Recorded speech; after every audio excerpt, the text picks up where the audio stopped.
Ladies and gentlemen, filmmakers and moviegoers alike, welcome to this week's episode of Critically Casual. I'm your host, Srekcuf5, and joining me as always is the amazing Dorky Dev. Say hi, Dev. Hello. How you doing today? Doing all right. It's good to Doing hear. all right. Just up there a little bit. Okay. Anything I want to say or do before we start talking about today's movies? I mean, this week's interesting. I do want to talk about this universe. Okay. That we're going to discuss a little bit. So, Universal, in all its brilliant glory, felt it was a good idea to start a dark universe. So, there are several movies that people have questioned whether or not they're in this universe or not. And I understand why.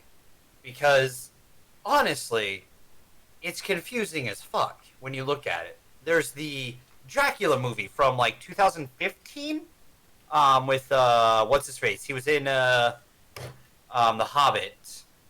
The one who looks like Orlando Bloom. I don't know. Dracula 2015. 20-something. 2014. Wow, I was surprisingly close. Well, there's Dracula Reborn, which was in 2015 as a horror movie. There's Dracula Untold, which was 2014. Check Untold. Let's see. Oh wait, I think I see what you're talking about. Dracula Untold. Played by Luke Evans. Yes, Luke Evans. There we go. Which sort of could maybe be in the universe of Dark Universe. But it's not figured out. The Mummy, the good Mummy movies. The entertaining Mummy movies. Mm-hmm. I'll preface it with that. Might be in them. There was the Van Helsing movie. It was supposed to spawn its own universe back in 2007. When that happened. You had the Wolfman with Guillermo del Toro, I think was in it. Once again, I don't know. However, I'm pretty sure I asked you about this stuff. Didn't they have other Dark Universe movies that they wanted to throw in here that were pretty recent? And you're like, no, it was just The Mummy and The Invisible Man. I asked you that last week, and you're like, nope. There was. Okay. Oh, sorry. It was Benedict. Damn it. Sorry. Benedict del Toro. Sorry. Like I said, Guillermo, which different. Yeah, those are different Del Toros. Okay. Yes. Are they? I'll look it up later, but I don't think they're related. So probably not. My brain just went with the Del Toro there. Anyways, there's a lot of movies that aren't 100% confirmed in the universe. There's one thing that maybe confirms one of them does take place in it, and we'll get into it when we go into the Mummy. Mm-hmm. But man, Universal, get your shit together. Connect it, don't connect it, and we'll get into it. But man, just figure your stuff out. God damn it! Seriously, or make some new shit to go along with Fast and the Furious. I don't know. I mean, they could do a CBS, and actually, we'll talk about that during the news segment. Actually, so first for me. All right, so let's hop into this week. Let's start talking about what we're doing this week. Simply put, it's the Dark Universe. So this week is Dark Universe. I had thought about I thought about a joke that I wanted to say for the title, but I can't remember what it was going to be. I thought about it at work. I'm like, I'll text Steven it, and then I couldn't remember it. Damn. It was something dark something, and I was like, that's good. That's funny. And I can't remember it, so. I thought of something just now. Something Dark Universe. That's pretty good. Something franchise. So, this week we're talking about The Mummy from 2017. Oh, I think it was Universal Gone Dark. Okay. Something like that. I could see that. And then we're going to end it up with the newest 2020 version of The Invisible Man. I didn't put the year on it because I thought they were far enough apart that I didn't need to. Yeah. That's fair. So, let's start this thing off by talking about our 2017 version of The Mummy. starring Tom Cruise, Sophia Boutella, and Annabelle Wallace. And Jake Johnson's in it. He is in it. He should have been in it more, because honestly, he's the most enjoyable thing in the film, and he's not even that enjoyable. I was going to say that. He wasn't that enjoyable. I don't know what you're talking about. But he's the most enjoyable thing in it. I thought the most enjoyable thing in it was some of the special effects. Okay, that's fair. You know how hard it is to make Tom Cruise unlikable? Think of a film where you dislike Tom Cruise that he's in, that we've seen. I don't know. I mean, we've seen a lot of his best movies. I don't like him. I genuinely don't like him in this movie. But he's a good guy. But he's not. But he is. But it's so. So, real quick, I'll get into it. So, this was released 2017 on June 9th. About an hour and 50 minutes. With an heavily estimated budget, by the way. Okay. Because it conflates. I can't remember the high end, but I think low end estimation was like 125 million. That's what this says over here on IMDb. But I know some other estimates say like upwards of like 150 million. Like, the budget was somewhere, which isn't a good sign. It just when the budget exists. Isn't defined. Opening weekend, U.S. it made 31 million, with a worldwide gross 4 million overall on its run. And man, this movie did not deserve any of that money. I mean, I genuinely think it had a chance. Looking at like what they tried to establish, I think that they had a chance in maybe trying to do something here, but then just their approach with the whole middle part of the movie. Well, I have problems with the beginning, because it starts out with, like, the beginning of this movie starts out so... It takes us 10 to 15 minutes to finally meet Tom Cruise. That's true. There's a lot of exposition. Because you start with with Russell Crowe's character, who we just find out is the Doctor. Mm-hmm. Fun fact, he's someone important later! I would barely say he's important. To the future of the franchise important! I'll put it that way! That's better! He's the Nick Fury! Oh! Which, they do it terribly if they're going to make him the Nick Fury. I agree. But we'll get into that. But he goes into a huge exposition dump explaining Amanette. For us. For about 7 to 10 minutes. Mm-hmm. And none of it's really important. Like, honestly, they could have trimmed that down. At least, I'm going to say, they could have trimmed out half of that just to be conservative. Or break it up through the film.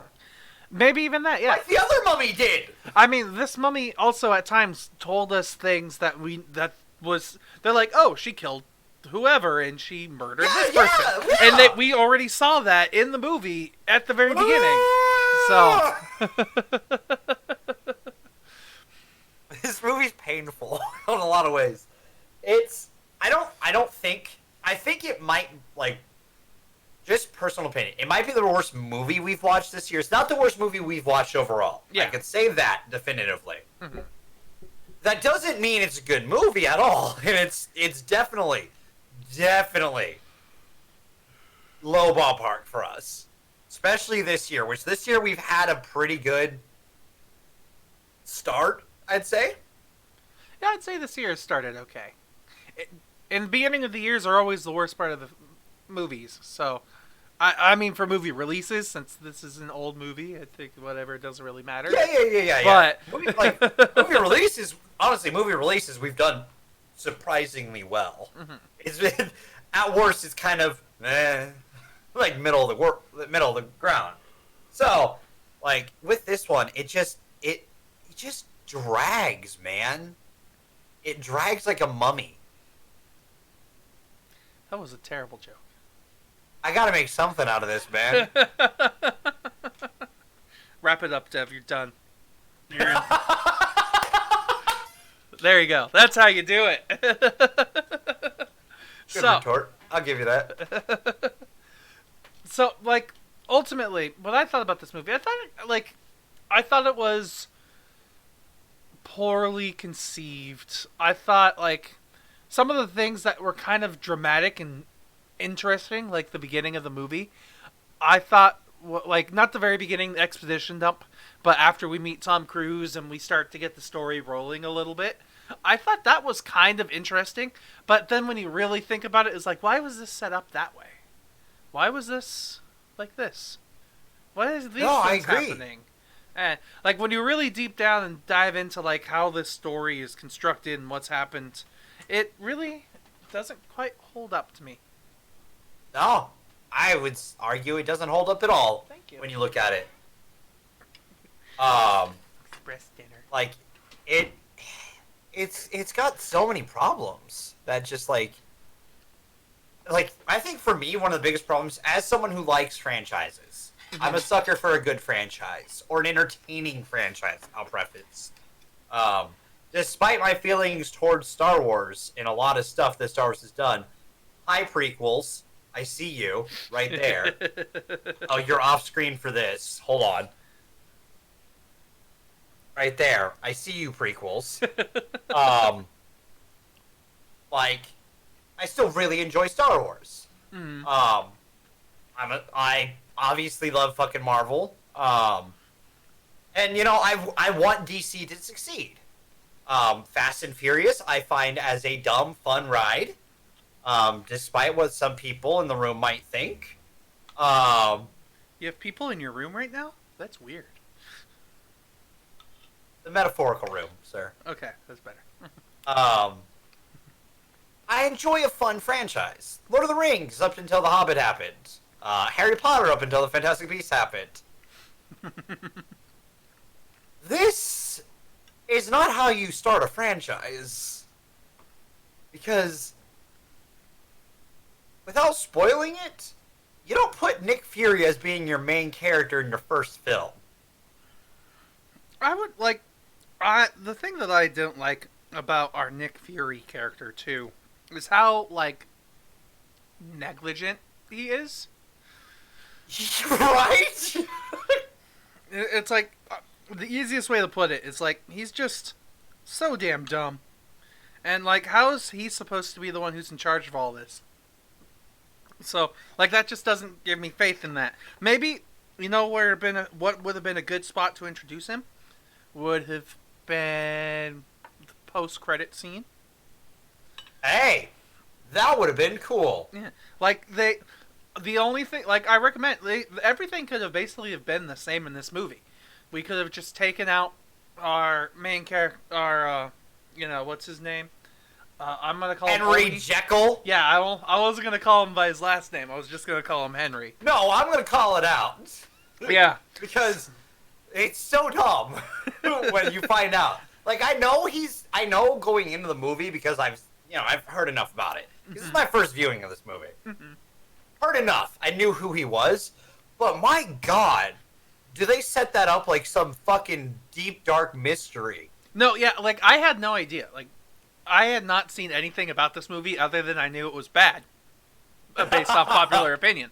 I knew Tom Cruise was in it. That was about it. And then I was like, okay, so there's this Henry guy. Huh, his last name's Jekyll, is he? Well, that's disappointing. Like, that was my thought process. I was watching it with my grandmother, and I was like, oh, okay, that's fine. Because... Well, the worst part is, Mm-hmm. too, did you ever see the photo of the cast of the Dark Universe?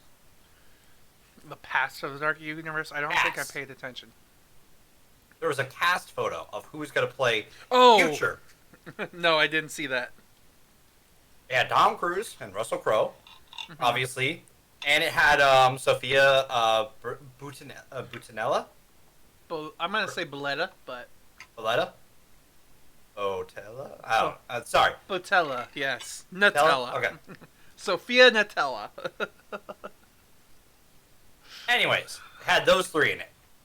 As, mummy, male mummy, whatever, Mr. Jekyll, and a few other people. I can't remember everyone's names who was in it, but it had someone who was going to play Frankenstein's monster. It had Johnny Depp, who was going to be the Invisible Man, and someone else. And then Angelina Jolie was going to play Frankenstein, the Bride of Frankenstein. Okay. This movie, well, a lot of people, including myself, before this movie came out, was like, bold choice, Universal. Bold. Announcing all Let's of the see how movies. that plays out. Let's see how that plays out. Let's go. And you know who else could have been a better Nick Fury? Who's a famous monster hunter? I feel like I know this. I feel like you brought it up earlier in this episode. Like, I don't know, Van Helsing, maybe? Oh! Maybe it should have been. Maybe she should have worked for a company called Helsing Incorporated. And then at the end, we get revealed maybe Hugh Jackman as Van Helsing, and somehow it's tied into that. You know how fucking cool that would be? Despite how bad that movie was? Like, that would have been a reveal! That would have been pretty cool. It still could have been Helsing Incorporated, and it still could have been Dr. Jekyll. I could have been fine with that. But... like, Jekyll would make sense to work for Helsing Incorporated. Like, but he wouldn't be the boss. No! Why would he be the boss? He's obviously unstable! Like, putting it simply, yes. what the fuck? Like, that scene is so dumb when you finally... So I would rather have the League of Extraordinary Gentlemen's version than this. You know when you said, he's clearly unstable, why would he be the boss? I instantly started thinking about Har Har HQ. That's a different kind of unstable. This is completely different. This is, the dude's a fucking murderer in one form and a doctor in the other. Me, I'm either like this, yelling about stupidity, or something bad happening, or relatively calm. I'll give it to you, sure. With degrees in the middle. So yeah. Like, overall, Dr. Jekyll being in the movie, kind of dumb. He could have been taken out altogether. It's the boss. Our friend Sergeant Vale, I thought he was interesting, but extremely underutilized. Yeah. So, like, I'll give you that. he's Jake Johnson is enjoyable in the films that I've seen of him, right? He's apparently supposed to even rumored to return for the third Jurassic World. Mm-hmm. I'd be okay with that. Because I liked him in Jurassic World. Because he had the dinosaur stuff, and he's like, oh. Or he had the novelty Jurassic Park shirt on, which was funny. Alright? That was good. That was comedic. He can be funny. And he's trying to be funny in this movie. But the writing is so bad. Like, you killed Jake Johnson. Not, like, he's funny. You killed his funny in this.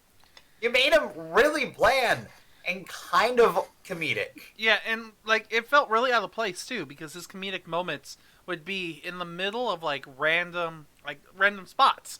Where it's like, okay, aren't we supposed to be feeling tense and, like, upset right now?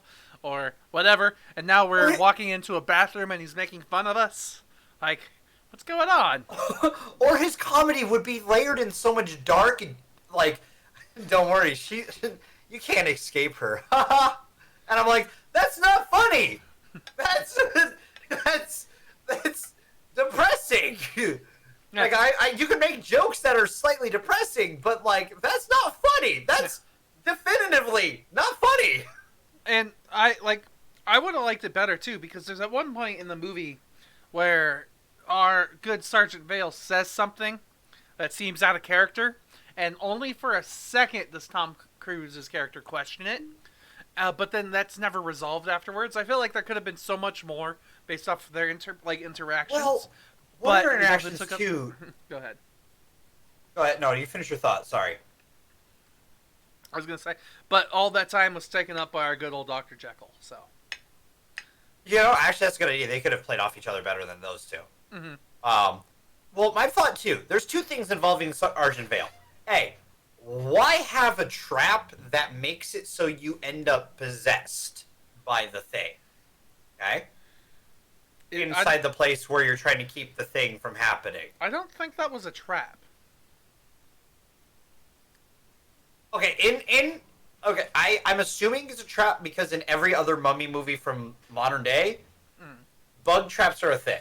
No, I get that. Like, I feel like I want to agree with you. Like, it's supposed to be set up like it was a trap, but I don't think it is because it's undefined. Yeah, it's very undefined. Like, I feel like it's her release in like the power that surged is what summons them in, but that's questionable because we see like it takes just so much effort for her to walk later, or like to be able to summon a single bug later. So well, she was in the mercury during that. She had mercury in her body, remember? Yes, but immediately after being buried for aeons in mercury while being a dried up husk. That's why I think it's a trap. I don't feel like it is. Like, it could be, but it couldn't be. It's undefined. So if it's a trap, it's a terrible trap. Yes, if it's that her was what my thought powers, was. it's a very unconcentrated use of her power. But then again, at the same time, her powers also summon crows, which do some pretty important stuff.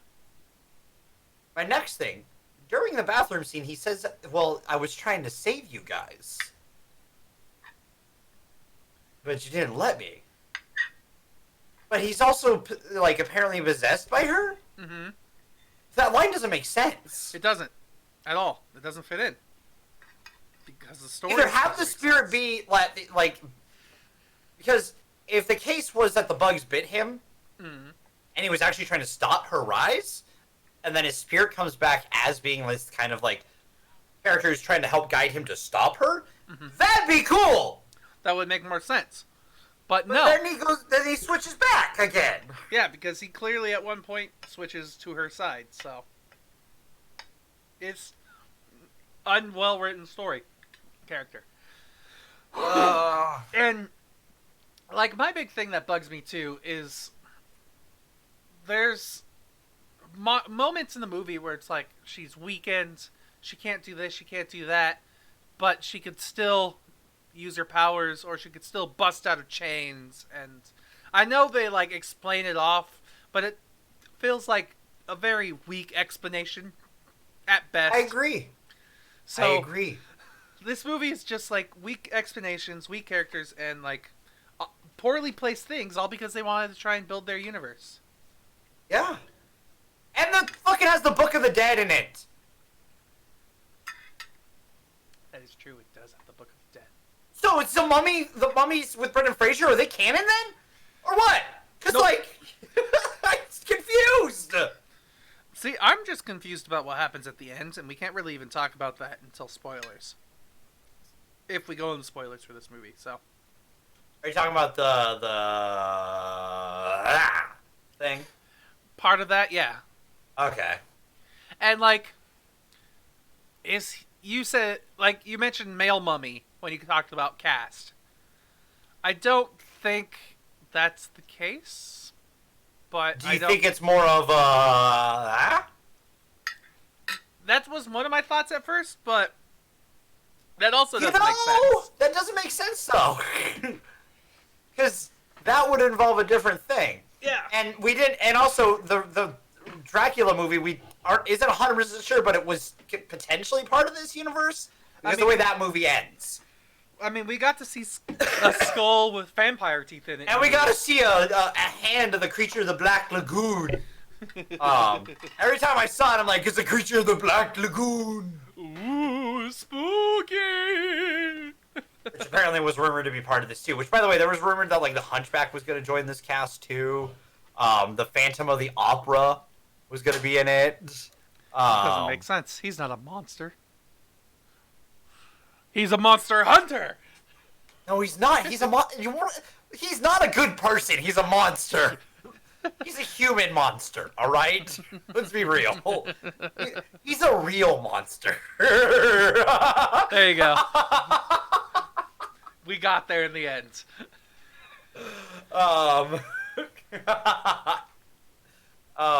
But like, I don't, man, like, the walking through that hallway just feels like you're just bombarded with, this is all connected! And it's funny because we also get a moment where one of the characters just looks at Tom Cruise and smiles and keeps walking. And it's like, yeah, we know what we're doing. We know what we're setting up here. Let's keep going. We got more to set up. Yep. It's the same problem we had with BVS. I was gonna say, this seems very similar to, like, they're throwing too much stuff in the movie to set up on a universe. Why does this sound like DC, but a couple of years sooner? Years later, actually, 2017. That was the same year as, this is the same year as BVS, isn't it? Hold up. It might be. BVS. Nope, that doesn't work. That. Oh, 2016. Year after. Okay. So they didn't learn to retool the movie after that. After everyone's complaints about that movie being packed full of things that didn't feel needed. Which this movie just does anyways. I don't know. It's just, there's a lot to unpack here that doesn't go anywhere or doesn't matter. I think that's his biggest problem. It's a big empty mess. That's just a good way to put it. No, like, it's a hollow husk of a movie that's been dried up and entombed for years. Should have been entombed, honestly. I mean, hey, it doesn't seem like Tom Cruise is going to be doing these movies anytime soon, so. Yeah, thankfully. I feel bad for him that this is attached to him. Because, like, again, it made Tom Cruise unlikable, which is kind of impressive. Like, I mean, yeah, he's got an itchy trigger finger, man. 3 times. It's not called for. God, that was such a dumb joke. All right. So I'm going to give you your popcorn kernels, Dev. I think we got far enough into this movie. Honestly, this movie is a 3. It's like it's popcorn that you know when you accidentally lightly burn popcorn. Mm-hmm. Worse than that. Like, there's that chunk in there. Yeah, that one chunk of charred. Yeah. The bag's not fully gone. It's salvageable. And if you're hating yourself enough, you'll eat that charred mess. That's this movie. Like, it's eating. There's stuff on the outside that's okay, but the core is burnt. It's a 3.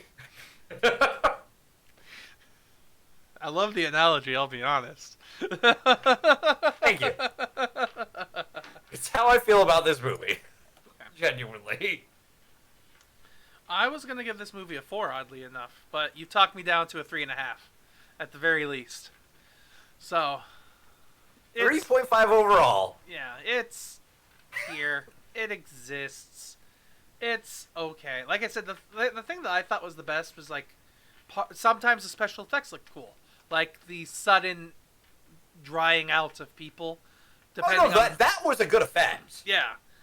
And I felt the mummies, how they looked. Like the husk people, yeah. They actually looked really good. I decided to call them mumsies. That's pretty good, mumsies. Yeah. The rest of the special effects.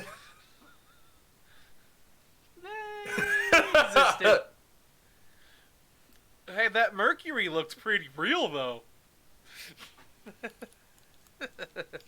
Alright, let's move on. I'm done talking about this movie. I'm done talking about it, too. Alright, let's talk about this other movie, which I chose this poster specifically because I have one specific thing I want to talk about. But, our second movie of choice, the one that we will spoil today, is The Invisible Man. So, I want do you have something you want to start with, or? Surprisingly good. I thought it was pretty good, actually. Yeah, Um, I was pleasantly surprised. there were, like, I'll be honest, there were. I went into this movie going deep. Like, I went in thinking horror films are often meant to have some deeper meaning, you know? Like, they're supposed to say, like, Us, or, um, Get Out, for instance, or some of the earlier black exploitation films, or black horror, what I meant to say technically, where they're using horror idea, blah blah blah, or like there's all like horror is connected to something in some way for some reason, and Slashers, the over sexualization. yeah, so, or I know some things. or like Freddy versus Jason, or not Freddy versus Jason, like Freddy specifically is just insomnia and anxiety personified. So, and deadly. So, but so this movie, I was trying to think, what is there any huge, deep, super contextual meaning in this film? And the answer I found to that is pretty much no. At least not that I could think of, other than maybe like.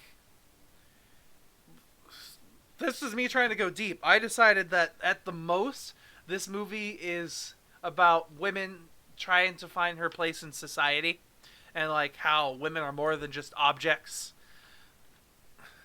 I will Well, say you missed the what I think the core of this movie is trying to like how bad relationships can control your life. yes. Which again, we're back at this again. Mm-hmm. We seem to be going back to this theme quite a bit with me. It's this year is just movies that relate to Dev and his past. Damn it. See, because when I watched this at first, I thought this was like somebody's, like another fan fiction of 50 Shades of Grey, which was just a fan fiction of Twilight. Like, this is like a bad like this is this movie is what it feels like to have someone who is abusive, gaslighting, and sets you up as always being the one who's the problem. Mm-hmm. And you get away from them, but you don't know if you're really away from them. Like, I've personal experience. I've experienced like low tier this. Like, I get that this movie is supposed to be like an anxiety type thing, where it's supposed to be stress and like realizing who you are as a free person, essentially. But I don't think that it does that well. Is I guess the way I'm going to put it. I thought. I'll agree to disagree. Okay, that's fine. Because like what I thought with this movie is overall, I thought it was a good movie to watch, where it was tense at moments. I felt it had a couple too many jump scares, to be honest. But otherwise, I thought this was a pretty okay movie to just sit back and watch. I didn't really feel anxious or scared really in any way during the movie. Partly because I haven't had that experience, I guess, of a relationship that was really wrong for me in this context. But at the same time, I thought that a lot of this... That's weird, because that's really weird thinking about it, because, like, this movie, horror-wise, had me on my, like, legitimately on the edge of my seat kind of feeling, which is really rare for me with horror. Mm-hmm. I thought it was interesting, because the fear was literally the fear of the unknown in this movie. Like, that was what was personified, really, to me. Like, you never know who's going to be there, where's going to be there, what's going to happen. It was almost like a mixture of supernatural horror mixed with just... sci-fi horror? Yeah, good way to put it. but at the same time, like, I didn't really feel the connections to myself. At most, I definitely sat forward in my seat. Like, I was like, there were definitely moments where I was like, this is getting interesting. I like where this is going. But only because I'm a cynical old person on the inside, I thought it could be more. I wanted more of that depth. And it's only because I guess I don't relate to it. That's Uh, fair. Which I will say, this movie did come out on February 28th of 2020. About a 2-hour film with an estimated budget of $7 million. Opening weekend, it quadrupled that in the U.S. with a 28 million dollar weekend U.S. And so far, as of like the 2nd of March, worldwide it made about 48 million so far. So where it ends, we'll see. But it's already made its budget tenfold back. yeah, it's fine on its budget. Um, But other things I wanted to talk about with this movie myself. I thought the worst part about this movie was the lighting. It was 100% too dark for me. Like, I can agree with that. especially in the beginning where I was watching, like, I had just walked in from outside and I thought that my glasses were still dark. So I was sitting there like, okay, it's dark. Yes, no, no, no. Yeah, the movie is just really fucking dark. I can't see shit. What's going on here? And I later found out that it was the credits rolling with water splashing up on the side of a cliff, introducing our wide shot, establishing where we are in the scene, which was Adrian's house. But I was like, That wasn't too dark for me. But like, still part of the beginning. It's just, it is kind of dark and tough to see what's going on. It feels like this entire movie was shot to be lit naturally.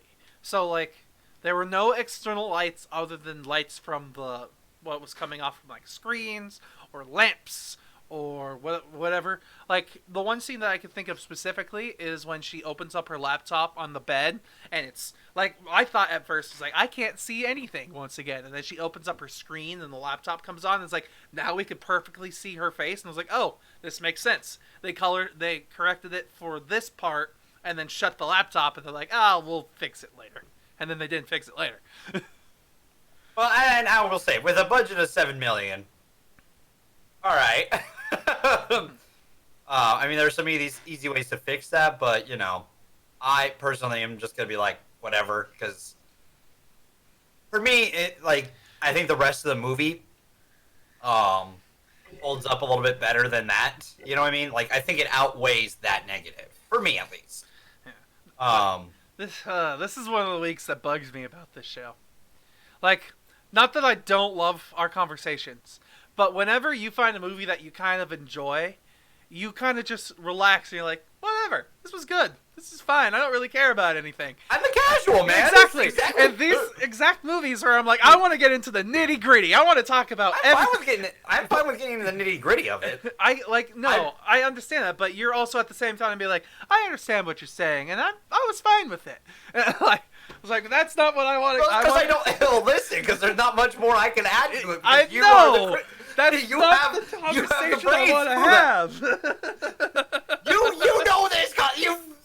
How long have we done this one? I know. Which, by the way, we've officially been doing this for over 2 years now. I know. Congratulations. Oh. We didn't celebrate our 2-year anniversary. Oh, whatever. We'll do it next year. We're bad at holidays, remember? We really are, even celebrating our own. The channel's 2-year anniversary, our own show's anniversary. Woo! Cheers! So yeah, but getting back into this movie, other than it was fine.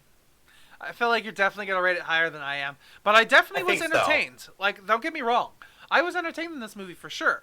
But because I was entertained, I want to talk about all the specifics and then have gritty arguments about why this was supposed to be this way and what it means for this and blah blah blah. Blah. But no, you're not critical we can enough. have those No, discussions, and I will do my best to participate. It's But fine. do realize I am limited when it comes to those kind of discussions. It's honestly fine. I am Pulling just a your filthy leg. casual. I need a filthy casual shirt for this podcast. I'm just gonna make a frame that goes around you that says "filthy casual," and then mine will say "sophisticated critic," and then it'll be like, "Huh, I wonder who makes the graphics."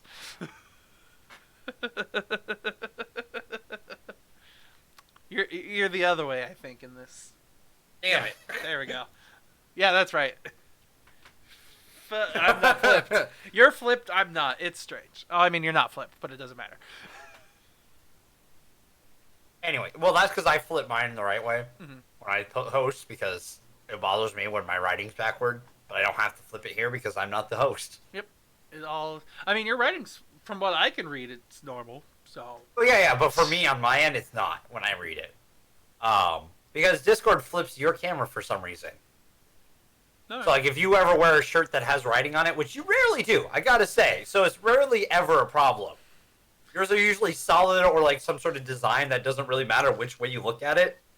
I made that decision after high school, honestly. I was like, you know what? I love my funny shirts that all say something or have some goofy message on there. But I want to be a little more plain. Like, that was a literal conscious decision I made. So I was like, I'm just going to buy plain white shirts, plain black shirts, just solids. Haven't gone back. I went the other direction. Occasionally, I go back into the fun stuff, like my new Marvel shirt, but... You know what I realized, too? This is a spoiler, but it's not a huge spoiler. The handprint scene's not in this. No, it is not. I was thinking about that. It was in the trailer, but not in the movie. There's a couple of those. Like, there's a scene from the trailer with the phone. Mm-hmm. It's not in this. I don't remember the phone part. There's a scene where the phone's floating. Oh, and it yeah. drops. Which, I think we should talk about it. The trailers... Actually, I talked about it last week, saying that the trailers revealed too much. Still kind of feel that way. But they don't... But they don't reveal as much as I thought they did. Yeah, here's the thing. Because I went into this movie thinking this exact thing. I was like, okay, so this movie's about the Invisible Man, about a girl a woman who breaks up from her abusive relationship, and her abusive ex offs himself. So and then she's going to be spending her time wondering, is he really there? Is he not really there? Yada blah blah blah blah blah blah blah blah blah blah. And then it's going to be a story about suspense and, like, is she actually going insane, or is it actually a thing that's happening? And then at one point we're going to find out it's really a thing that's happening, and we're going to find out that he's not actually dead in the first place, and blah blah blah blah blah. And then I thought the trailer ruined that 100%, which it didn't necessarily do that. It ruined the fact that like, it ruins who our bad guy is. Sure, yes, like what's going on. But at the same time, the story's not exactly like, am I crazy, am I not? That's not the point. Yeah, that's not the story. Yeah. So, it feels... I wish this was a little more psychological, myself. Because I can agree to that. If this was... Yeah. Yeah. Because if this was more of a, is she really going crazy, is she not? And less of a 100% confirmed there's something haunting her early on, then I feel this movie could have been a lot more stressful, intense to me. But because it's the obvious answer of, yes, something is fucking with her, but why? And we never really get the why, other than blah, blah, blah, blah, blah, blah, blah. So, yeah. Yeah. No, I can agree with that. Because it's kind of like, the reveal isn't really a reveal. There's a reveal later that's actually the reveal, I guess. Yeah. Sort of. And And then the worst part of it all to me was the ending, only because that didn't seem like the appropriate kind of catharsis. At least I think that's the words I'm going for. Well, I will say they're setting up for something else that was confirmed. So, where that ended, I'm like, yeah, it makes sense given that I have information of what happens next. I mean, like, it. The way I we'll think. get into Yeah. later. I'm trying to think. Go ahead. And I can explain better later. Okay. One other thing, then. I'm going to just quickly switch gears, then. One more thing that I actually kind of liked was their use of CG and practical with the Invisible Man. Like, I loved how it wasn't quite seamless at all times, but it was pretty hard to tell when it was, like, say, for instance, a man's tie being grabbed, and when it was a CG tie being grabbed that wasn't actually there. Like, or when things are being thrown, like, when you could actually see them. Like, it was all really well put between physical and digital effects, I thought. However, at the same time, once we do start getting these like interesting effects, we also start to get some inconsistencies, or maybe inconsistency. I don't know. Like, my question is, how strong is Adrian? Not a fucking clue. Like, is that something that's not established in this movie? So there's a really intense scene, but there's intense scenes. Yeah, because of how possibly strong this man is. But at the same time, sure we're not dealing with the Wolfman? Like, yeah. Fuck. Like, Jesus. Like, part of me, like, he was incredibly strong in this movie. So I was like, is it the suit or is it actually him? Or is it the fact that you don't know what you're dealing with, so your muscles don't know how to brace themselves? Even then, like, your body, after you see it happen to someone else, is gonna, like, naturally start to tense up. Unless you're really calm under pressure. Part of your body will tense up no matter what.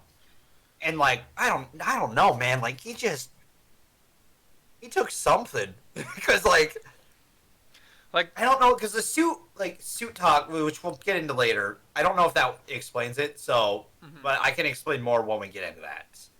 I don't know, it's just, there's some definitions that need to be defined, and they don't really get defined.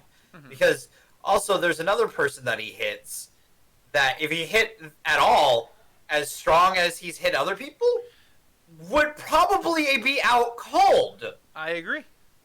But it sets up a really tense scene for our protagonist, so. And it did a good job. Okay, what did you think of the midpoint where the casualty happens?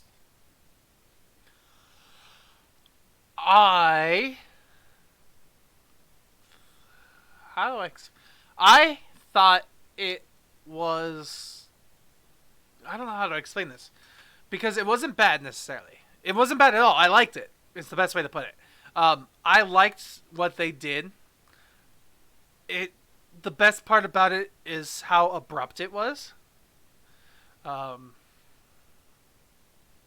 But this is also one of those moments where I wish it was a more psychological movie, because we know at this point that something is messing with her. So it's like a really dramatic scene, because she loses another one of her, like, it's just a lot. It's a really dramatic scene. So I like it in the context of the movie, but at the same time, I can't think about what it could have been. That's a lot of the problem that I'm having right now, is I'm thinking about what could have been, and God, it's so kind of, my ideas are really cool. And the movie was just way to be cool, humble, right? I know. I'm a genius. Hey, Mensa, I'm ready to join. Jesus. Yes, I am. Thank you. Shut up. I hate you. I hate you so much. For me, I think it worked really well. Because it definitely, that was the moment that I felt the movie switched gears, and that was a good way to switch the gear to being like, from this point forward, nothing is off limits. Mm. Anything can happen at that point going forward, because literally there's no setup for it, and that's why it works. Yeah, that moment works because of the abruptness of it. But at the same time, that's also the point in the movie. Well, technically, maybe about 20 minutes afterwards.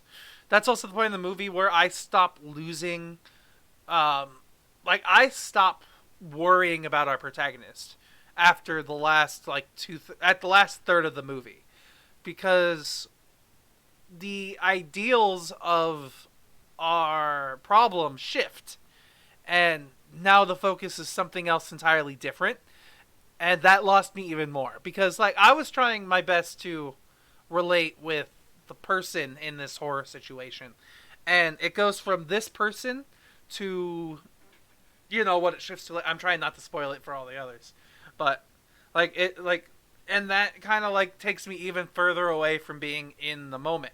Though don't get me wrong, once we get towards the end of the movie, we get some really really cool things that happen, but they're also done with a different context in mind. That's fair. So I'm just kind of being picky because I can be. That sounds about right, but I'm not going to critique you on it. I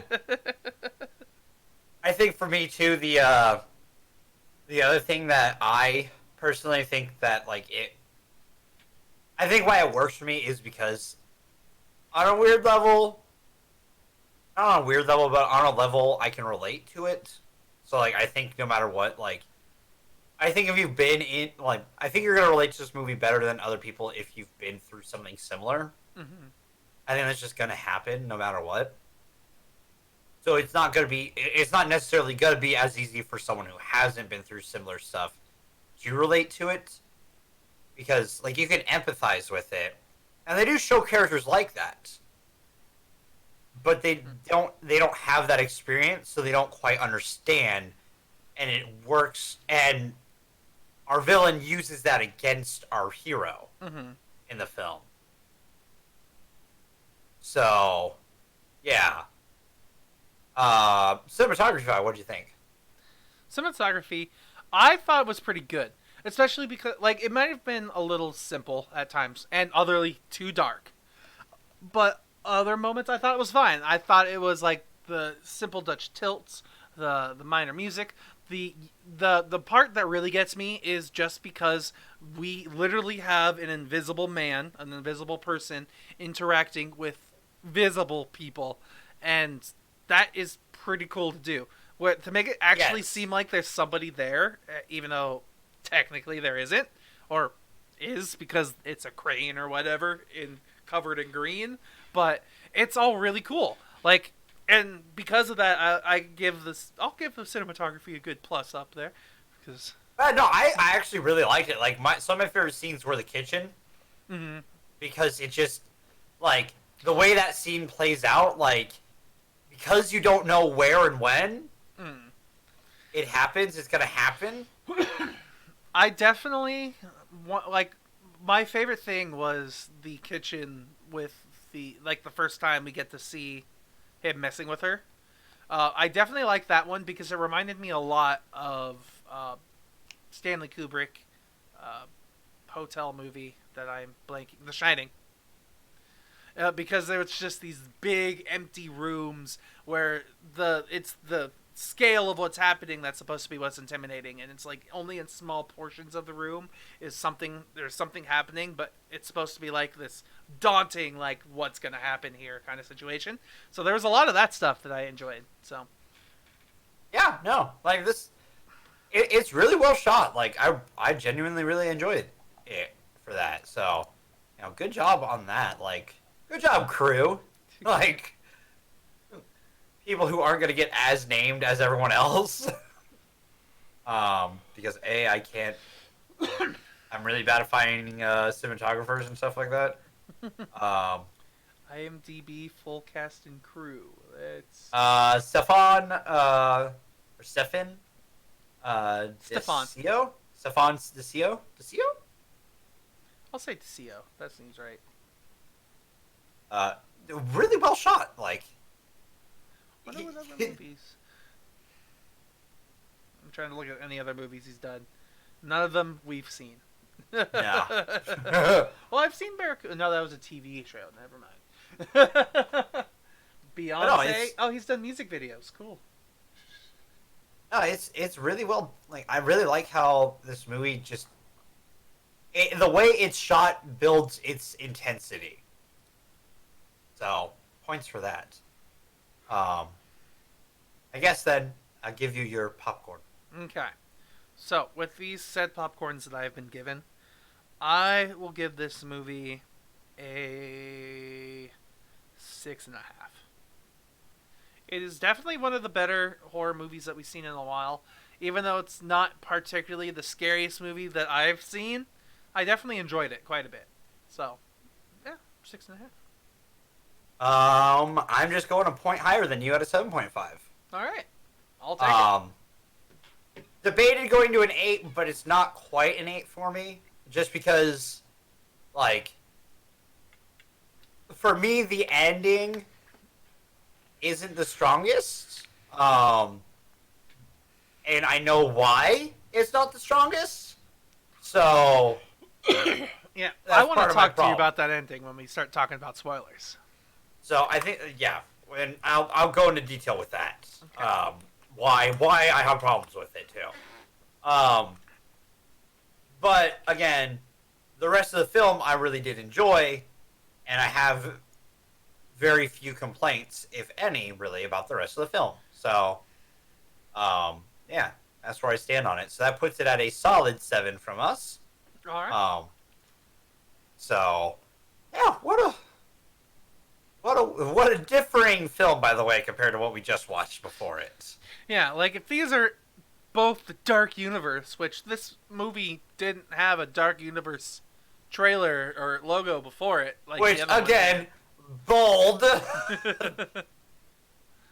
Dark Universe. I'm like, why are we doing this? What is wrong with you? This is the first movie.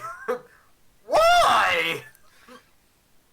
Because we have to get it established now, damn it. Okay. So, any last thoughts before we head into spoilers? Nope. Alright, hit the button for me. Let's get ready to spoiler! Woo! So, spoilers for The Invisible Man. While I do want to get into the ending, let's not start by spoiling the ending. Fair. So, first thing I want to talk about then is the inconsistency with Adrian's strength. My God! Like, fuck! He is strong. Yeah, like or either that or whatever her name is, our main character lady, whose name I'm forgetting at the moment. Cecilia. Cecilia, yes.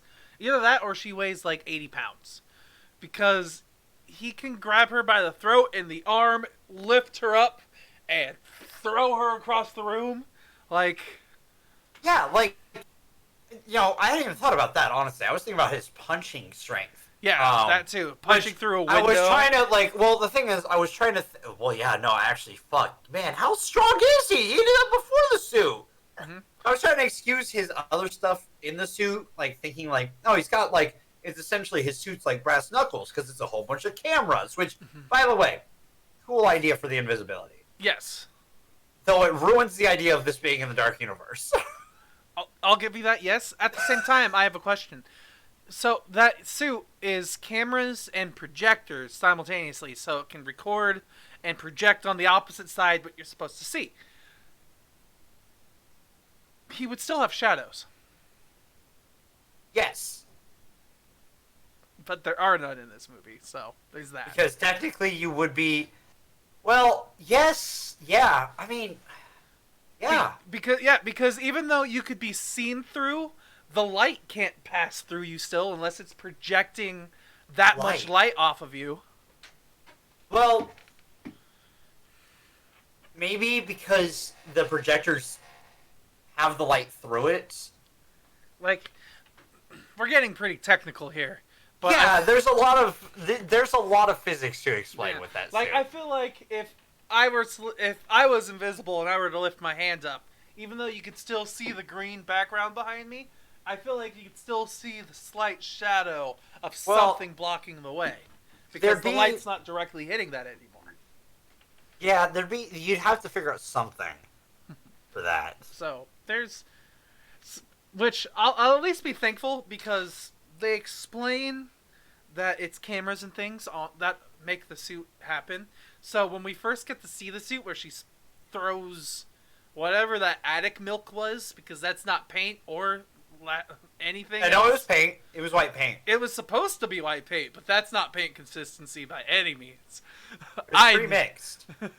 But still, paint. And I was like, why the hell does he look like a freaking golf ball? Because all those divots. I was like, why is he a golf ball? And then when we see it later on, we get to see like it's a flat surface and then the eye pops out for the camera lens. So I'm like, I don't know. Yeah. The I suit can agree with itself is that. inconsistent, and he's oddly fucking strong. Yeah, like I was trying to make the excuse that when he was fighting the guards that he could punch really hard because his hand is essentially covered in like hard cameras. Mm-hmm. It's like, oh, that would make sense that you'd be able to hit harder because this thing is hard. It's like brass knuckles. Mm-hmm. If you hit with brass knuckles, because you're going to be pushing like this against it, it's not going to break your hands. I mean, it might, because it's not just brass knuckles. It's literally your entire hand is now swollen with cameras.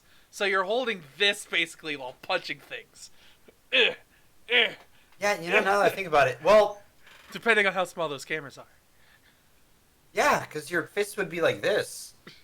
Because the suit looks like it's at least like a thick layer like that, right? I don't know.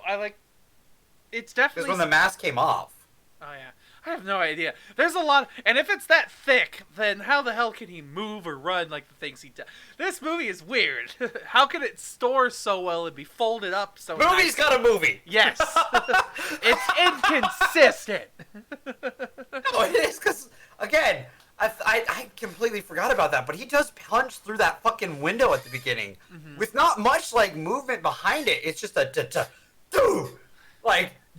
through it. Shreds his arm in the process, which doesn't matter for the rest of the movie other than that one drop of blood on the bottle. But which proves that that's the bottle that happened. Yeah.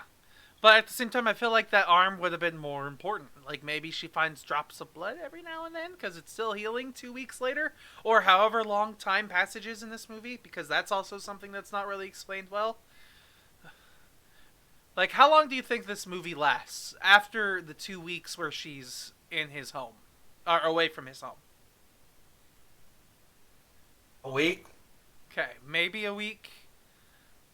Like, maybe 2? Yeah, it's hard to say because it seems like he'll mess with her.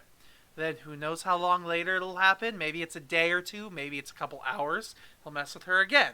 And it's like, it's only because this is a movie we get to see all these snippets thrown together in a way that's tense and stressful. But I feel like in real life, if it wasn't like this moment, after this moment, after this moment, immediately, she wouldn't be reacting the way she's reacting. So yeah, no, I can agree.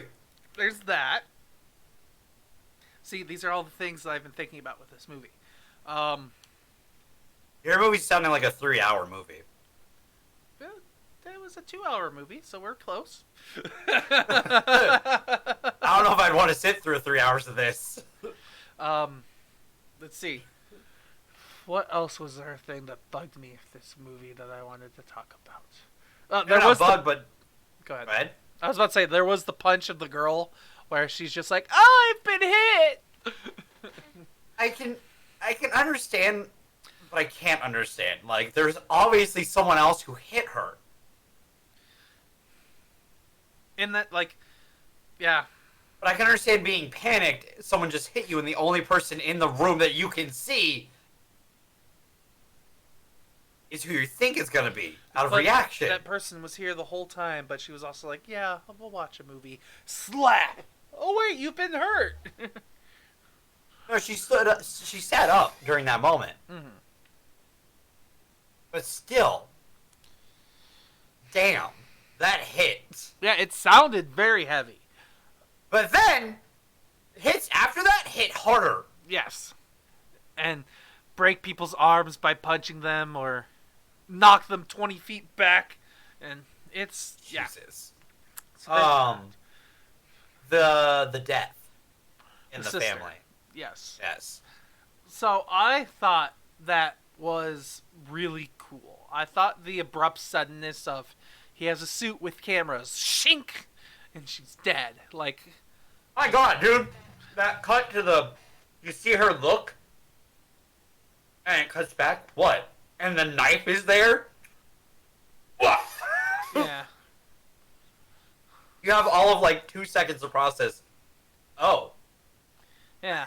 And then, like, and plus I loved how everything just kind of went around her, where it was just suddenly silence and noises and screams, but it was all muted because she was like, I just lost my sister, and someone and yeah, blah, blah, blah, blah. So I thought it was really cool, but at the same time, if at this whole point in the movie, if it was psychological rather than, I found the suit, she would start questioning, am I really crazy or not? And then when she actually goes to the hospital and she finds out that she's pregnant and things start to change, like she's no longer being harassed as much anymore, it's like then she realizes, hey, he's a lot. Well, that sounds boring and dumb, actually. But that specific example sounded kind of boring and dumb when I said it out loud. But, like, Steven, your ideas are great. You're a genius. Why, thank you, Dev. I am a genius. I know when my ideas are dumb.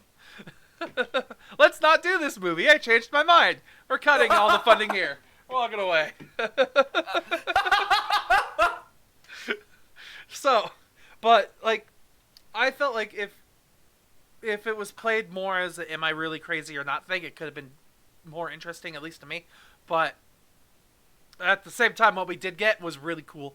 I like the abrupt suddenness of it and how it just dives her deeper into this, like, her weird problem. But at the same time, that also leads to, like, she's now at this point in the insane asylum, and in the insane asylum, she learns that she's pregnant with Adrian's child. So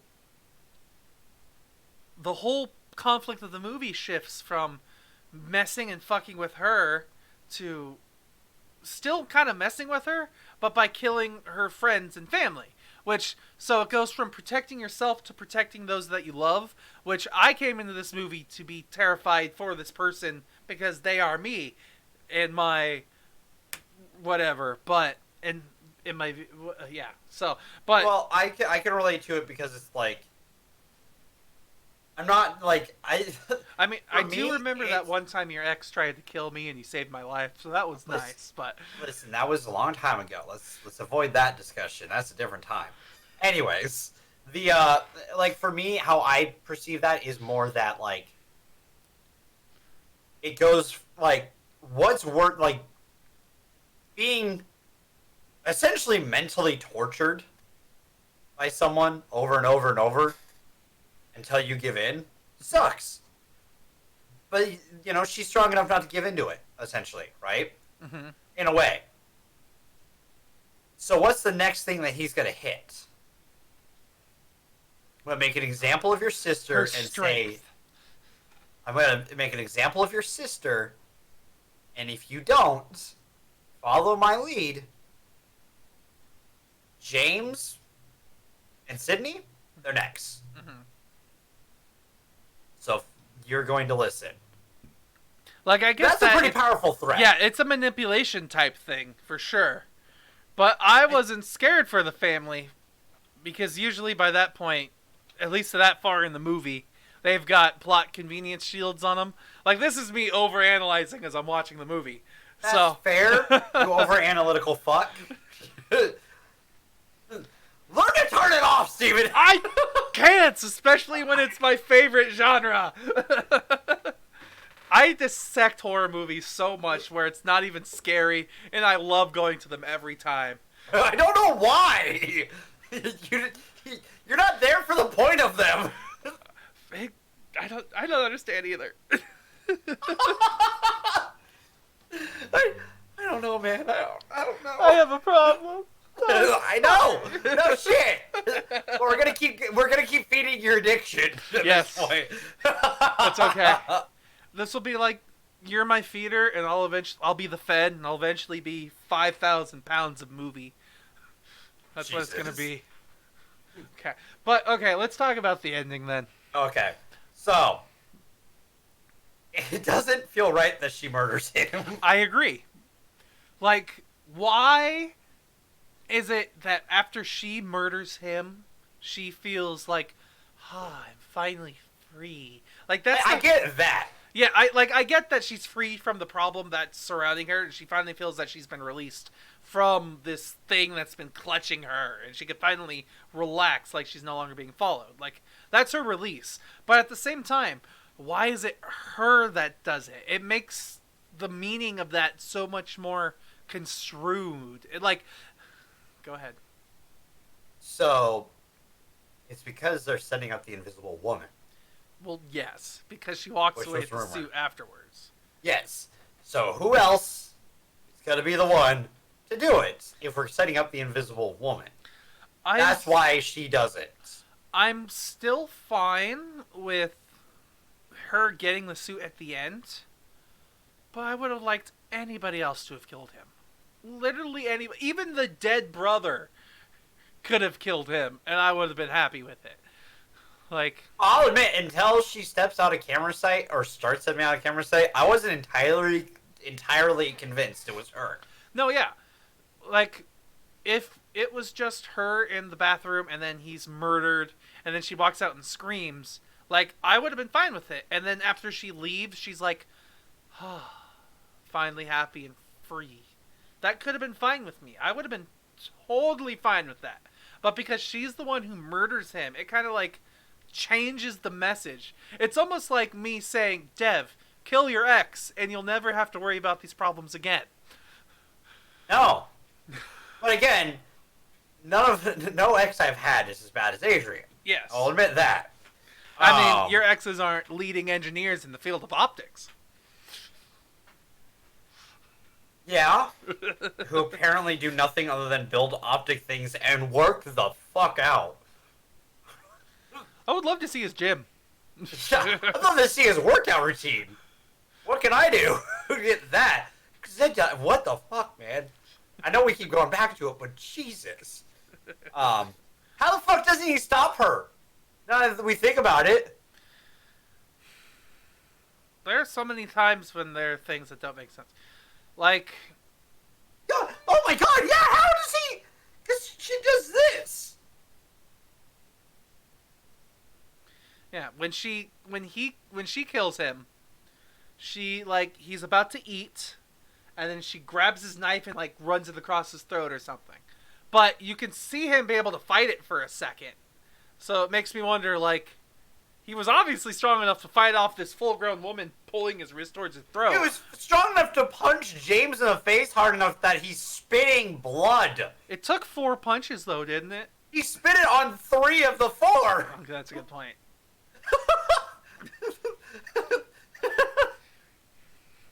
So, yeah.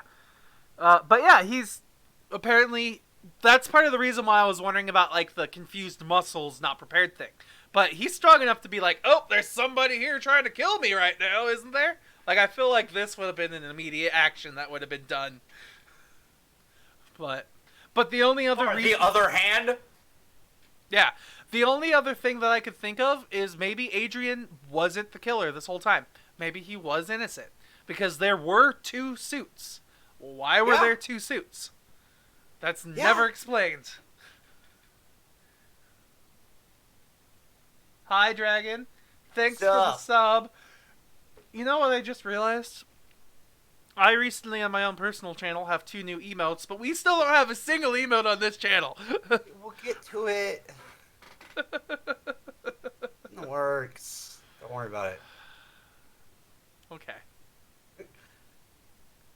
No, stop. Stop. No. Dragon. I agree with Dragon. Stop. Riot! Riot, so I have to do all the work. You're gonna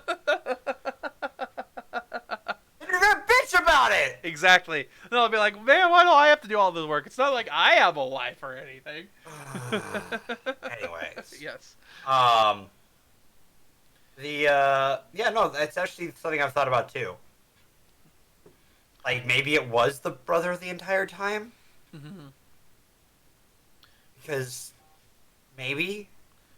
But I also think Adrian was still like who he was. You know what I mean? No, like I definitely think Adrian was everything in the beginning of the movie. I don't know why or when it would have switched. Well, no, I think what I think might have happened is that when it happened, like maybe the brother, like maybe he fakes and tries to do the thing where he's gonna like mentally just fuck with her. Yeah, why are there two suits? There's a lot of questions. Like I could see one being a test suit and the other one being the like final product. But still, why is it Tom the brother who's wearing it at the end and why is the other suit still Still, on display? yeah. No, So, it's not in display. well, It's in the closet. at first it was in his house in its Yeah, stand, and then it was moved to the closet. So I could see him not knowing that it was in the closet because that's where she hid all of her other stuff before she left. So it's like something that he just didn't think to check for some reason. But still, it doesn't explain why there's two suits. Who knows how many other suits there are if that's the case. yeah. You'd literally never see it coming. Hmm.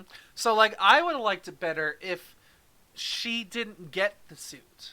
If someone else had killed Adrian, she had walked out and reacted and did her thing, but then after she had left, had felt freed and like finally I'm free to do my own thing. But then it ended with like something like a phone maybe following behind her, and then that'd be the end of the movie because something else was there the whole time. So it wasn't just Adrian, or maybe it wasn't Adrian at all, and now suddenly on my side everything's lagging. But then Okay, no, we're fine. Okay.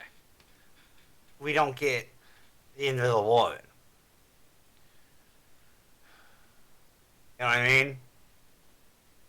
Maybe. Franchise got a franchise. Yeah. That's the only problem with it. They want a franchise, so they're gonna set it up in a way that the. I think part of the problem is they had an idea of what they wanted to do and where they needed it to end. Yeah. They had an idea of where things needed to end to set up their universe stuff. Which kind of like. Again, I don't know if we want. I don't know if I really want if we're gonna have this dark universe, do we really want to like all of these characters in some way? Or do we want them to be do we want the dark universe to be like sympathetic characters that all have monstrous abilities or things? Because the other problem too is this doesn't feel like it belongs in that universe. Yeah, it all really depends because what's the point of the Dark Universe now? Is it just to tell interconnected scary stories like The Nun and The Conjuring? Or is it supposed to be the Avengers of horror movies where people and monsters fight worse monsters? So, So then it's going to be the Godzilla movies. yeah. So, it depends on which way they want to take the franchise. Because if they just want to make it an interconnected series of scary stories, I could see what they did with the Invisible Man / the Invisible Woman being okay. But if they want to all connect it where eventually at some point they're going to be fighting somebody else, some other ancient evil that needs to be contained, then I think more of our characters need to be likable. Well, the other thing too is again, more and more my idea of Helsing Inc. makes more sense. Because you know how cool it would have been is if Adrian was developing this for Helsing Inc. You know, kind of like how Incredible Hulk, the one that some people forget is part of the MCU, Mm-hmm. had Stark Tech in it. They're connected to the rest of the universe. It made sense that showed up. It was the first time they did something like that, right? And so it showing up was like, whoa, Stark Tech. But now it's like, yeah, Stark Tech. Duh. That's the seed that plants these things together. Yeah, It's not abrasive. It's just there. Because there's a tech industry. So Helsing Inc. would be this, would probably have multiple fields of stuff. So Helsing Inc. Technologies or Helsing Tech Historical Branch, something like that, which would take care of the mummy stuff. Like, again, there's either no connected through lines, like because Dracula was potentially part of this universe, but there's no through line to that other than a skull with fangs from the mummy. And the end of that movie has Tywin Lannister in it. Yeah. Going, and the game is on, or something like that. Which is to say that this is supposed to continue. It didn't get a lot of critical praise, so probably not going to continue. Yeah. Yeah. Part of me wonders, like, what if The Invisible Man is a prequel in the universe? Like, what if it's set in time before The Mummy? Maybe. I don't know. Like, that's the problem. Like, there's no definitive things. There's no connective through line. Is the problem? At least in this like, one. Yeah, which even if Iron Man had a piece of connective through line. It was Shield. You had Agent Coulson throughout that movie, and then Nick Fury showed up in the post credit. It was Shield. Shield is the symbol that starts the universe. Shield is the fire that lights the spark of hope in the universe. Of the Marvel Cinematic Universe. Kind of, yeah. Let's be real. Like, if Shield wasn't in that movie, Iron Man would just completely stand alone, right? It wouldn't feel like it's connected to the rest of the universe other than its sequels that would connect. So, like, having that seed in there works, which is why, like, having it, like we suggested, if Dr. Jekyll was our Coulson, let's say, and let's say, like, he's not even, like, let's never see Hyde in the film, okay? I'd be okay with that. And he's just an Agent Coulson who works for Helsing Inc. Like, I would love to meet only Dr. Jekyll in a post-credit scene in Helsing Inc. Well, no, he's not even, like, he could just be the character, like, through the movie. Like, he doesn't have to be the character he is, but let's say he's more of a Q. Yeah, let's say at no point he's the main conflict in our movie for our main character. Yeah. Like a well-written story. Yes.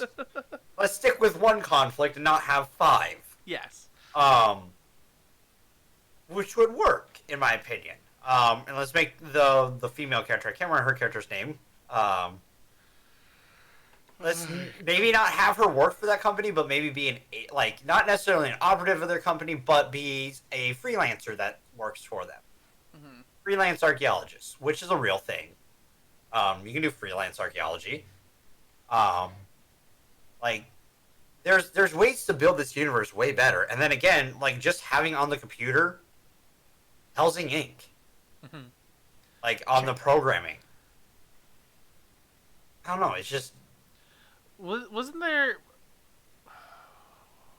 What was that, like, rebooted iVampire movie or whatever that came out a while ago? I don't know what you're talking about. I don't know what I'm talking about either, apparently. It's fine. That's fair. I'm just thinking, like, is there any other movies in the dark universe that we could throw into this and make it make sense? But I don't want to start thinking about hypotheticals. That's fair. I think we're at that point. Because it's just like, again, this movie works well as a standalone, but knowing that it's supposed to be tied doesn't. That makes me question, is it supposed to be tied in, or is it supposed to be standalone? Which, if it's supposed to be tied in, they did a terrible job tying it in. If it's supposed to be standalone, they did great.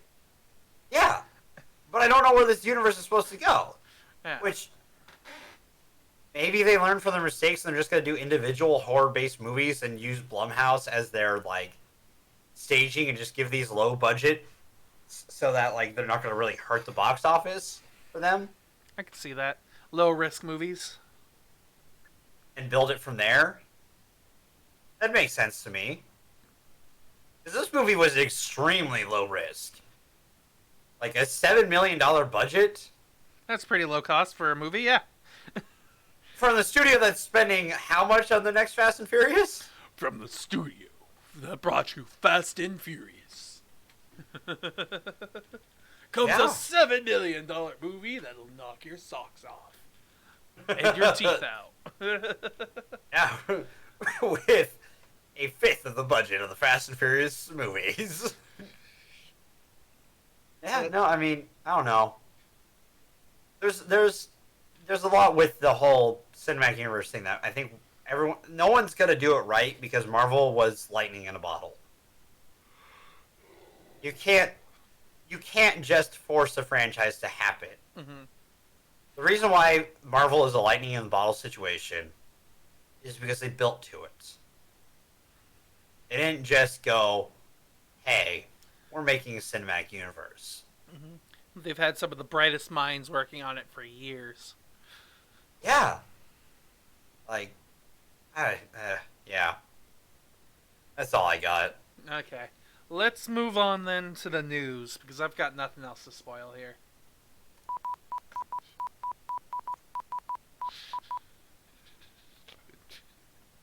Alright, so the news. I've got 3 things I want to talk about. That's fine by me. Right. The third one, for some reason, didn't post. I thought I sent it through my phone, but apparently it didn't send. So I don't have the link here, but I can explain it. That's the one I'll start with. So, I've been watching, in my free time, I've been watching a lot of Star Trek. Yeah. So, what I've been jamming right now is Deep Space Nine. And where this all started is when I moved out here to visit my dad. The first series of Star Trek that I ever technically watched was Star Trek Discovery, Season 1, with my dad. Oh, you've never watched other Star Trek? Nope. I was a Star Wars. Oh, I watched, I was more Star Wars, obviously. But I grew up with my dad. My dad had rented when Netflix still did DVDs. Mm-hmm. We did the entire Star Trek, the original series, and then a lot of Next Gen. Mm-hmm. So, yeah, I'm going through Deep Space Nine right now, and I think we're going to go to Next Gen after this. But the reason I brought this up is because Star Trek Discovery, has a contract with CBS All Access for 5 seasons, to go up to 5 seasons. They're on season 3. They're just finished production of season 3. So, if anyone's interested in Star Trek and Star Trek Discovery, it's good news for you guys. You get 5 seasons at least of this Discovery franchise, which I've seen season 1 and 2. I liked season 1 a lot. The first half of season 2 was kind of boring, and I thought the second half was a lot better. But at the same time, where they end season 2 is kind of silly, and it makes me laugh. Well, I'll say that sounds very Trekky then. Yeah, like, it's only because, like, the way I find it silly is, what if I were to tell you that Spock had more relatives?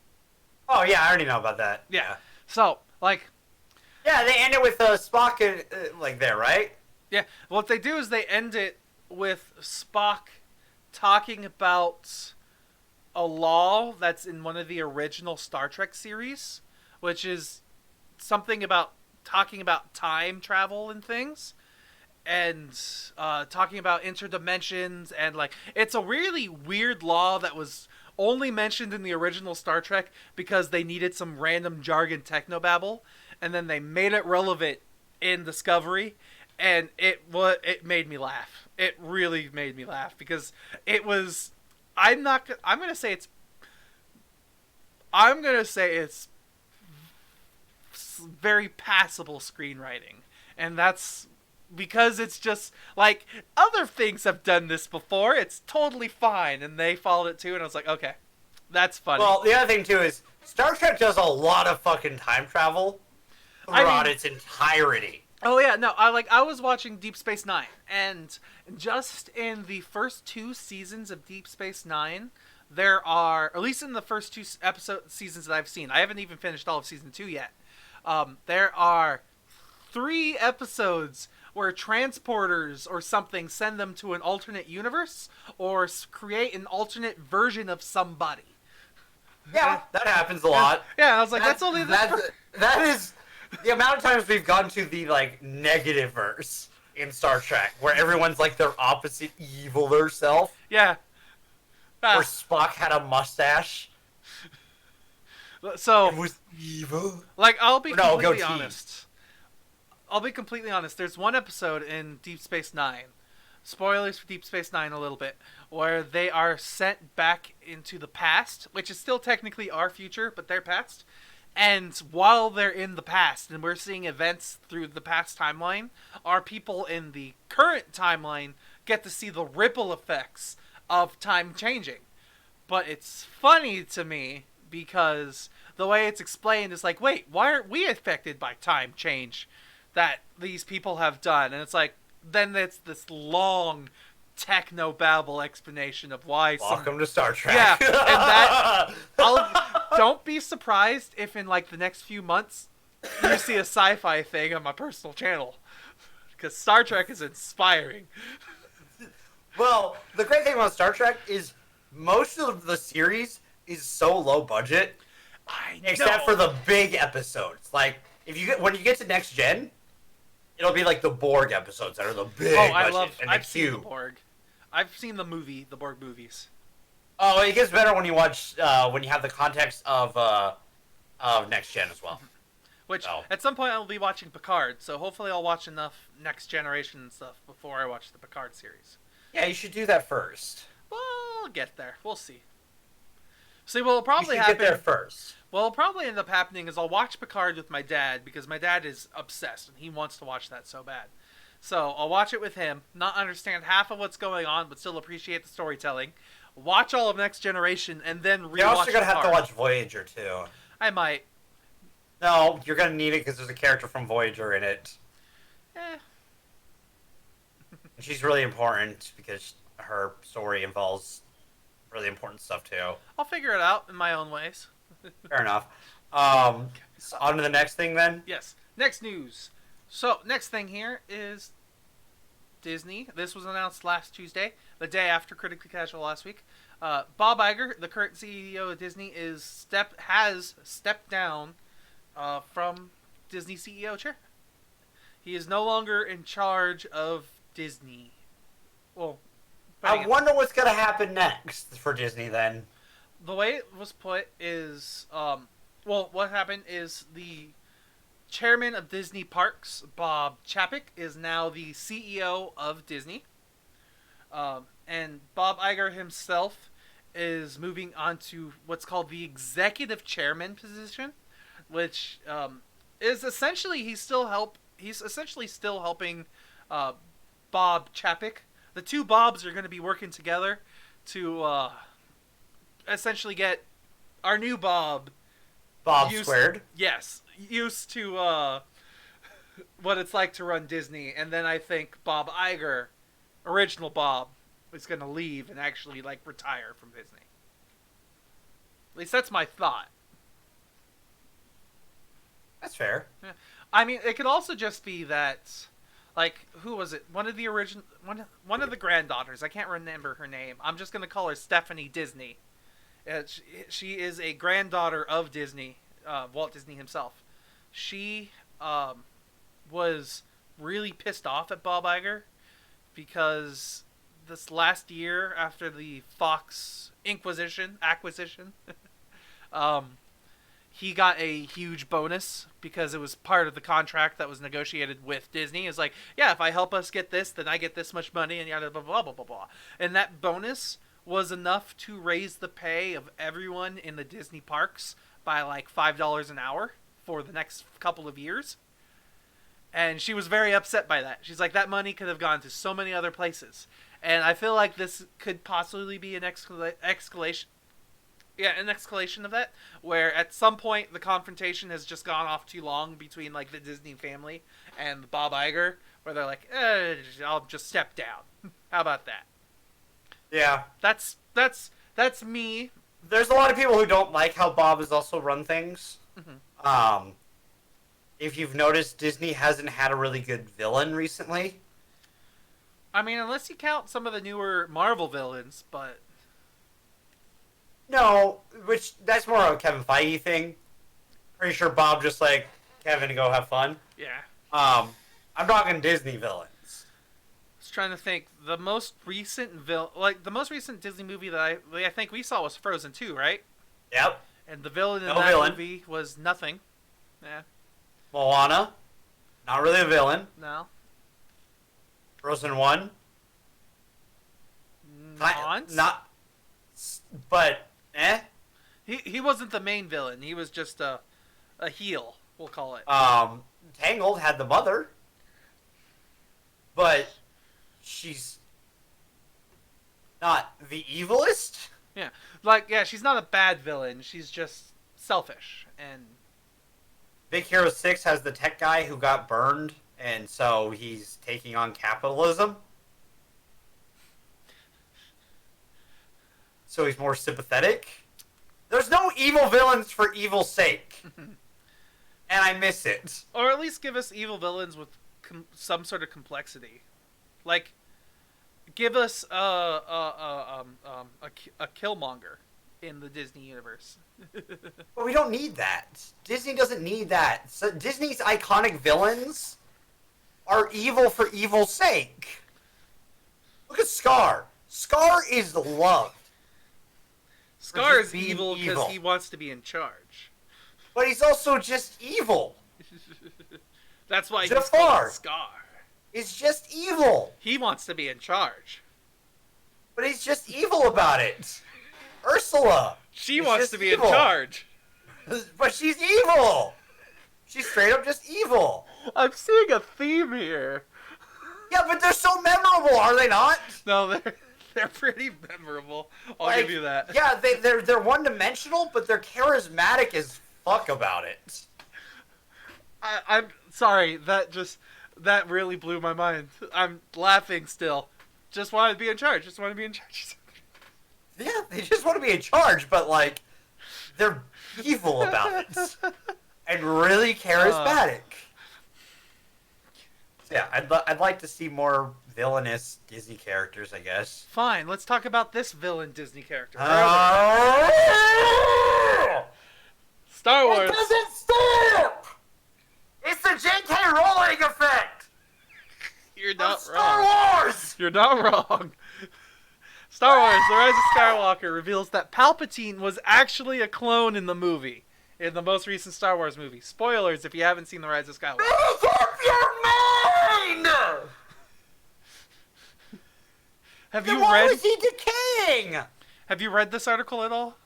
No, I haven't. It's what it's explained in the novel. It says all the vials were empty of the liquid save one, which was nearly depleted.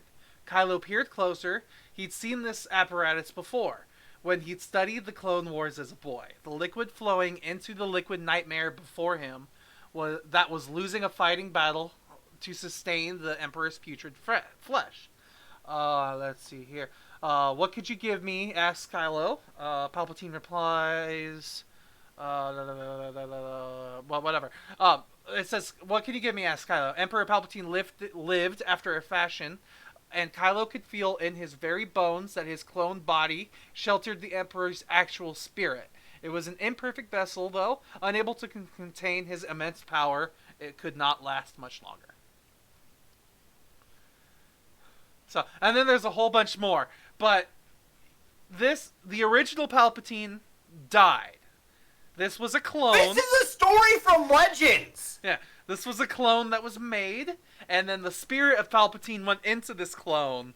But That is a story from Legends. and They it's did this. it's canon They in did Star this Wars. exact fucking thing. It's canon in Star Wars Episode 9. But it's not. It's a problem. You can't just use the novelization to explain what was supposed to be conveyed in your fucking movies. You can't just retroactively do this shit. I hate it. Stop.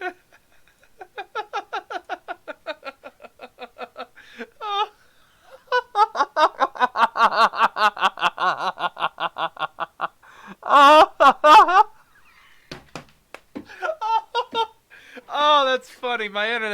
ends right after you say stop. I can't hear anything that you're saying. 1 second. Hold on.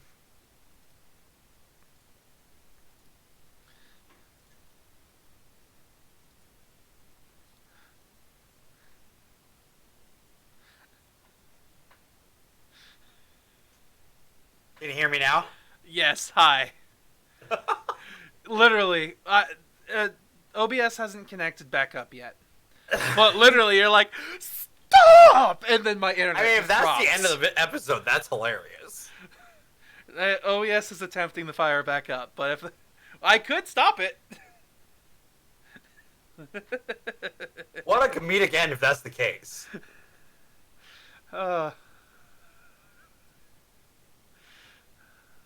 Okay.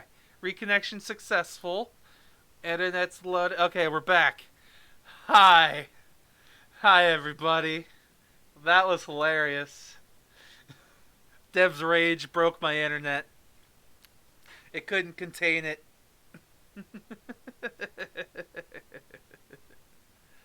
Anyways. So yeah, I agree with you. If they're going to tell us something, they should tell us it in the movie rather than the novelization of the movie. So it's the J.K. Rowling effect, dude. Just like I was saying that George Lucas, despite being flawed with the prequels and not having anyone to reel him in, there's a core concept through it. Mm-hmm. There's a storyline that he had planned out. And you could see that. The sequel trilogy doesn't have that, and that's a problem. Mm-hmm. And then you get shit like this that should have been set up in Last Jedi. Like, the beginning of that fucking movie should have just been the end of Last Jedi. Would have worked way better. Cut the Canto Bite shit, end with this. End with the message from Palpatine. Because it would have thematically worked if Snoke died in Last Jedi, you hear and then, everything ends, and we're like a few weeks later, like, let's say we get a noticeable passage of time. Mm-hmm. And we see, like, we see a moment where the Force connection happens between the two of them.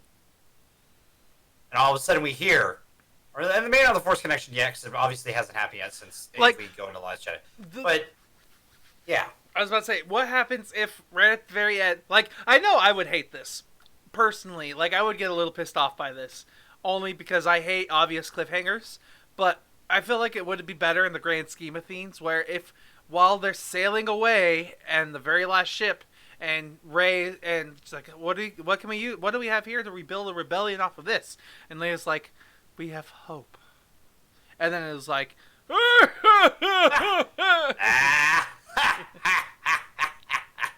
yeah. And then it's like, final order has begun. Yeah. And then it's just like, what's that? And then cut to black. And then blah, blah, blah. I would hate it because anyone who knows. Yeah. And it'd be a really annoying cliffhanger that we would sit on for the next 2 years. But it would have been more fucking coherent. The overall story would have, yes. That would have been the worst ending in Star Wars history, mind you. However, none of them have ended on a cliffhanger. Yeah. I mean, Empire Strikes Back kind of, but it closes its story. Yeah, it closes its own story. It doesn't start another, which my recommendation would have. Yeah. So, not quite the best ending, but a more cohesive story over the three movies. Or just make a 10th. Might as well make a 10th movie now, yeah. So. Not now, but I'm saying, like, they could have just broken up into 2 parts. Fuck it. If only we didn't have that middle movie. Like, it's not a bad middle movie, it's just doesn't fit the theme that I guess was trying to be told. Well, it comes in with its own theme, and then Rise comes in and goes, No, you stop that! No! Bad movie! Bad! And disregards all of it. Yeah. Go to the kettle! Oh, shit. Careful, you're going to knock over your taquitos. I just hit a pair of sunglasses off into the ether, and I don't know where they went. That Whoops. feels real. I'm glad that wasn't one of the good ones. That was one of my already like kind of messed up sunglasses. So, no harm, no foul. Oh, there they are. They somehow ended up behind me. I was about to say, they're probably right behind you. I hit them so hard they deflected that way and went this way. Nice. Because I saw them go that way. Neat. Okay. I honestly, I haven't got anything else to talk about. I got nothing else either. Let's just get out of here. Okay. Excuse me. I just burped into the microphone. But, so next week, our last little tidbit of information, I forgot to pull it up. I got it. Sure, hit me. It's the beginning of one of our lists. Which list? And this month's triple movie night. Aha! So you're telling me we gotta get through this really quickly, and initially for over minuscule things, but eventually over huge, disproportionate things? Yes. And just kind of get slightly enraged. Okay. So you're talking about The Fast and the Furious, Too Fast, Too Furious, Too Fast for Y'all, and The Fast and Furious Tokyo Drift. Come on, Tokyo! I'm gonna get that on the button, by the way. I hope you realize I'm gonna have that and Too Fast on buttons next week. You have been warned. Thank you for the warning. At least, I mean, the audience is gonna miss out on my first reaction to the hated sigh of, "Oh, are you fucking kidding me?" But it'll be okay. All right. So thank you very much, everybody, for joining us. I hope you enjoyed what you saw. I am looking forward to next week. It's not going to be bad, I hope. Oh. But yeah, check out our YouTube where we upload all the You have too vlogs. high hopes for the beginning of this. Join our Discord where you can talk to us about all this fun stuff and do all the things. And yeah, we have a Twitter where you can follow us and we tell you about all the fun stuff that's happening. So yeah, thank you very much, everybody, for joining us. And we will see you guys next Monday with, Fast and Furious. The first three. Yep, the first three. Till then, bye. Goddamn cloning bullshit motherfucking goddamn it!